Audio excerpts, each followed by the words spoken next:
Syarat hadis sahih ada 5. Yang pertama, ittisalus sanad. Sanadnya bersambung. Jadi dari perawi sampai perawi sampai Rasulullah SAW bersambung, tidak terputus.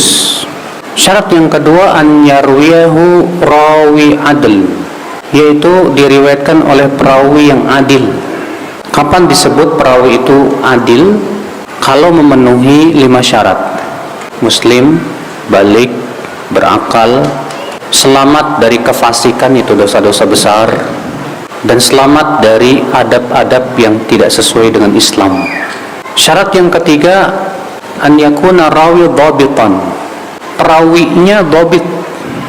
Apa itu dhabit? Itu menguasai hadis dengan penguasaan yang sempurna, di mana selamat dari kesalahan. Dan dhabit dibagi oleh para ulama hadis menjadi 2 macam. Dhabit sadr, itu hafalan, dan dhabit kitab, yaitu buku yang terjaga dari kesalahan.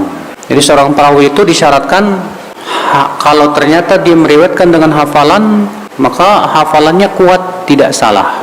Kalau dia meriwayatkan dari buku, maka bukunya selamat dari kesalahan dalam catatannya. Itu syarat yang keberapa, Pak? Syarat yang ketiga. Syarat yang keempat, alla yakuna syadzan, hadis tersebut tidak syadz. Apa itu syadz?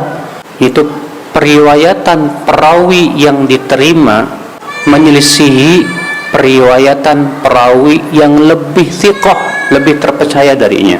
Periwayatan perawi yang diterima menyelisihi periwayatan perawi yang lebih terpercaya darinya. Maka kalau menyelisihi, tidak bisa dikompromikan lagi, maka pada waktu itu dianggap hadis tersebut syadz. Contoh, kalau antum misalnya mengabarkan terjadi kebakaran hari Senin, tapi temannya satu lagi mengatakan terjadi kebakaran hari Kamis, sementara kejadiannya hanya sekali saja.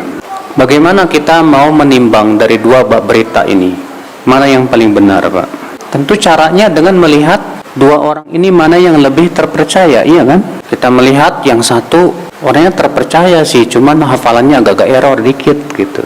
Yang satu orangnya terpercaya, tapi Masya Allah juga dia hafalannya kuat dan dia nggak pernah salah kalau meriwayatkan. Mana yang lebih kita dahulukan, Mbak? Tentu yang lebih terpercaya kita dahulukan. Yang kurang terpercaya kita tinggalkan. Nah, ini disebut dengan syadz. Syarat yang kelima, disebut hadis sahih apa? Alla yakuna fiha illa qadihah.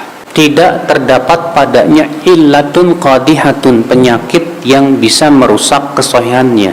Penyakit hadis apa aja banyak, dan penyakit hadis itu seringkali terjadi pada ketika terjadi perselisihan para perawi di dalam meriwayatkan hadis-hadis.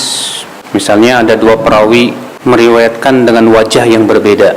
Yang satu meriwayatkan dari sabda Rasul, yang satu meriwayatkan dari perkataan sahabat. Kalau dari sabda Rasul diberikan istilah oleh para ulama yaitu marfu. Kalau dari sahabat berarti namanya mauquf. Ini terjadi perselisihan, ada 2 rawi ini.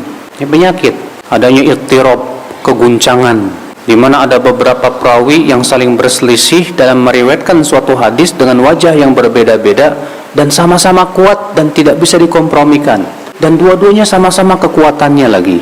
Maka disebut oleh para ulama hadis dengan istilah muttarib, guncang. Itu termasuk penyakit hadis, penyakit.